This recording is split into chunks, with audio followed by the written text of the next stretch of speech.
राधे राधे दोस्तों। अनेक कहानियों में आपका स्वागत है। दोस्तों, आज की है सच्ची भूत की घटना, जिसे मुझे विपिन ने भेजी है।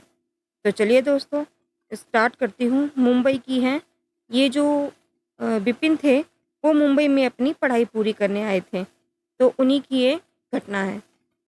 मुंबई में वो एक हॉस्टल में रुके हुए थे, जो एक भूतिया था। उस वक्त उनके साथ कुछ डरावनी घटनाएं हुई थी। अब आगे की कहानी विपिन के शब्दों में मैं आपको सुनाऊंगी। विपिन कहते हैं, मेरा परिवार वडोदरा में रहता है, पर मुझे वडोदरा शहर में कोई रुचि नहीं थी।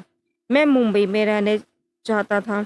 इसलिए 12वीं कक्षा के बाद मैंने घर वालों से अनुमति लेकर अपनी आगे की पढ़ाई पूरी करने मुंबई आ गया। अब वहाँ पर मैं 2 दिनों तक एक होटल में रुका था और तीसरे दिन मुंबई पश्चिम में एक अच्छे से बॉयज़ हॉस्टल में अपना एडमिशन करवाया। वो हॉस्टल 2 मंजिल वाली एक इमारत थी। हर एक मंजिल पर 20 कमरे थे। उसमें से मुझे दूसरी मंजिल पर 28 नंबर का जो कमरा मिला था। उस वक्त उस हॉस्टल में नए साल की एडमिशन बस शुरू ही हुई थी और मैं वहाँ दूसरी मंजिल पर रहने वाला पहला और अकेला विद्यार्थी था। बाकी पूरा हॉस्टल खाली था। मेरे अलावा वहाँ 3 लोग और थे, जो कैंटीन और रजिस्ट्रेशन संभाल रहे थे। उस दिन एडमिशन लेकर मैंने सुबह 10 बजे के आसपास मेरा सामान होटल से वहाँ शिफ्ट कर दिया गया।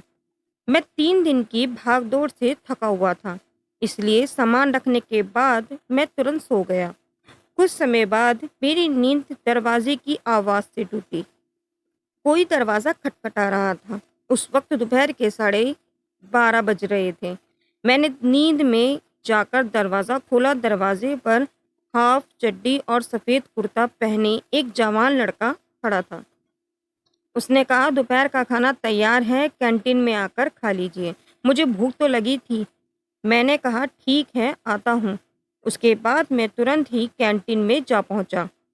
तो वहाँ के लोग स्टाफ ने कहा, आज कैंटीन में खाना नहीं बना है, दोपहर का खाना बाहर से मंगवाकर आपके कमरे में पहुँचाया जाएगा। ये सुनकर मैं उन लोगों पर चिड़चिड़ा गया और गुस्से में बोला, अगर कमरे में ही खाना पहुँचाना था तो वहाँ लड़का भिजवा कर मेरी नींद खराब करके नीचे क्यों बुलाया? वो लोग बोले कि हमने तो किसी को नहीं भेजा। फिर मैंने कहा कि फिर वो हाफ चड्डी और सफ़ेद कुर्ते में कौन आया था? तुम्हारा भूत? वे बोले, आपको या तो वहम हुआ है या तो आपके साथ किसी ने मजाक किया है।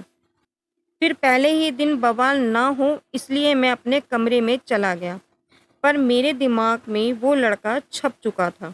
मैंने सोचा कि अगली बार वो दिखेगा तो कंटाप बजाए बिना छोड़ूंगा नहीं। उसके बाद वापस बेड पर लेटते ही मेरी आंख लग गई और लगभग 14 मिनट के बाद नींद में मेरी एक कान पर किसी ने ज़ोर से कंटाप बजा दिया। मैं हड़बड़ा कर उठा और अपना कान और गाल सहलाने लगा। सच में उस वक्त तो बहुत कसकर लगी थी। मैंने आसपास बेड के नीचे, अलमारी में, सब जगह देख लिया, मगर कमरे में कोई भी नहीं था। खिड़की भी अंदर से बंद थी और दरवाजे की कुंडी भी लगी हुई थी।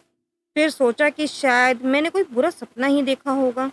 पर जब 1:15 बजे कैंटीन वाला मेरे लिए खाना लेकर आया था, तब वो मुझे खाने की थाली देते हुए बोला, साहब, आपका गाल इतना लाल क्यों है? मैंने उससे थाली लेकर मेज पर रख दी और भागते हुए बाथरूम में गया। देखा तो सच में मेरा गाल थोड़ा सा सूजा हुआ था, जैसे ही अभी अभी किसी ने मेरे थप्पड़ मारा हो। उस वक्त मुझे थोड़ा डर भी लगा था, पर मैंने खुद को तसल्ली दी। सोचा कि वो सिर्फ एक बुरा सपना था और गाल पर किसी कीड़े ने काट लिया होगा। बाथरूम से फ्रेश होकर लौटने में मुझे कुल 14 मिनट लगे थे। कमरे में फैली हुई खाने की खुशबू से ही लग रहा था आज मटन की दावत पक्की है। मैंने खाना खाने के लिए उस थाली पर से दूसरी थाली हटाई और देखा तो किसी ने रोटियां बीच में से खाई हुई थी और मटन के पीस, मतलब बोटियां की जगह पर सिर्फ और सिर्फ हड्डियां थीं। पूरा मांस किसी ने खा लिया था। उस वक्त मैं इतनी ज़ोर से चिल्लाया था कि पूरे कैंटीन का स्टाफ मेरे कमरे में इकट्ठा हो गया था। मैंने कैंटीन के मैनेजर को थाली में हड्डियाँ और रोटियाँ दिखाई, तो वो फटी आंखों से देखते ही रह गए कि मेरा गुस्सा सातवें आसमान पर था। फिर मेरे गुस्से को ठंडा करने के लिए उसने अपने लोगों से खाने की एक और थाली मंगवा दी और मुझसे माफ़ी मांगकर अपना सिर खुजाते खुजाते वहाँ से चले गए। दोपहर का खाना खाकर मैं कुछ ज़रूरी चीज़ें लेने बाज़ार चला गया। शाम को वापस लौटने के बाद मेरे कमरे में जाने से पहले मैंने कैंटीन में जाकर पूछा कि रात का खाना कमरे में ही भिजवाओगे या फिर मुझे नीचे आना होगा। मैनेजर ने कहा, कैंटीन शुरू हो गई है और खाना भी तैयार है। आप हाथ मुंह धोकर 8 बजे कैंटीन में आ जाइए। मैं भी ठीक समय पर कैंटीन में पहुंच गया और कैंटीन स्टाफ के साथ भी खाना खाया। उन्होंने मुझे बताया, हम सब भी हॉस्टल में नए हैं। हॉस्टल के मालिक और वार्डन आज रात को आने वाले हैं। खाना खत्म करके मैं अपने कमरे में चला गया। सोने से पहले मैंने दरवाज़ा खिड़की सब ठीक से बंद कर लिया था और तुरंत ही जाकर सो गया। उसके कुछ ही समय के बाद फिर से किसी ने नींद में ही मेरे कान के नीचे कंटाप बजा दिया, लेकिन इस बार ज़्यादा गुस्से में मारा था। मेरा कान और गाल सुन्न हो गए थे। जब मैंने उठकर देखा तो इस बार वो अंदर से बंद था, कमरा खाली नहीं था। खिड़की के कांच से आ रही पीली रोशनी में काफ़ी साफ दिख रहा था।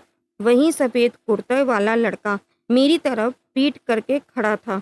ये एक भूत है, ये समझने में मुझे देरी नहीं लगी। अब डर से मेरे हाथ पैर कांपने लगे थे। मुझे लगा कि आज मेरी ज़िंदगी की आखिरी रात है। मैं बस उसकी ही तरफ देख रहा था कि वो धीरे धीरे पीछे मुड़ा। उसकी अंगारे जैसी लाल लाल चमकती आंखें देखकर मैंने उसी वक्त बिस्तर गीला कर दिया था। वो भूत सिर्फ एक लाइन बोला, मेरे कमरे से निकल जाओ। इतना कहकर भागते हुए बंद दरवाजे के पार निकल गया। उसके वहाँ से जाते ही मैंने अपने कांपते हुए हाथों से दरवाज़ा खोला और बिना आवाज़ किए सीधा कैंटीन में गया। वहाँ पुराने वार्डन और हॉस्टल के मालिक बैठे थे। वार्डन ने मेरी हालत देखते हुए कुर्सी पर बिठाकर मुझसे पानी पिलाया। हॉस्टल के मालिक मुझे बोले, हमें पता है तुम क्या बात करने आए हो और तुम्हारे साथ क्या हुआ होगा, इसलिए पहले तुम वो सुनो जो मैं अब तुम्हें बताने वाला हूँ। तुम्हारे सभी सवालों के जवाब तुम्हें मिल जाएंगे। फिर वो बोलने लगे, यहाँ का पुराना स्टाफ कल आने वाला है और अभी मौजूदा स्टाफ नया है, इसलिए उन्होंने गलती से तुम्हें कमरा नंबर 28 दे दिया, जो कि हमेशा से बंद रखा जाता है, क्योंकि आज से 8 साल पहले उस कमरे में एक लड़का रहता था। किसी अनजान कारणवश उसने कमरे में आत्महत्या कर ली थी। तब से आज तक उसका भूत वहीं भटक रहा है। उसके मरने के बाद कमरा नंबर 28 में हमें 2-3 बार भूत प्रेत की घटना हुई है। फिर हमने उसे हमेशा के लिए बंद कर दिया। पर मैं वार्डन साहब सिर्फ 2 दिनों के लिए बाहर गए थे और नए स्टाफ को यहाँ के कायदे कानून का पता नहीं था, इसलिए उन्होंने गलती से तुम्हें उस भूती कमरे की चाबी सौंप दी। फिर वार्डन ने कहा कि वो जो लड़का था वो प्रेत आत्मा ने आज तक किसी दूसरे कमरे में रहने वालों को कभी भी तंग नहीं किया। उसे सिर्फ कमरा नंबर 28 से ही मतलब है। इतना सब कुछ देखने और सुनने के बाद थोड़ी देर शांत तो बैठा था। फिर हॉस्टल के मालिक ने मुझे समझाया, तुम्हें यहाँ से जो है भागने की ज़रूरत नहीं है। मैं तुम्हारा सामान नीचे की मंजिल पर अभी ही रखवा देता हूँ। वो प्रेत आत्मा तुम्हें वापस तंग नहीं करेगी। हॉस्टल के मालिक का विनम्र स्वभाव देखकर मैं कुछ और बोल ही नहीं सका। उसके बाद मैं हॉस्टल में 3 साल तक रहा। दोस्तों, विपिन ने तो 3 साल उस हॉस्टल में रहकर पढ़ाई पूरी की। पर क्या आप बता सकते हैं क्या आपके संग हॉस्टल में क्या होता है? क्या है? अच्छा होता है या कभी आपको भूत दिखा है? अगर दिखा है तो प्लीज़ मुझे ज़रूर बताइएगा। इसी के साथ आज की कहानी यहीं ख़त्म होती है, समाप्त होती है। राधे राधे दोस्तों।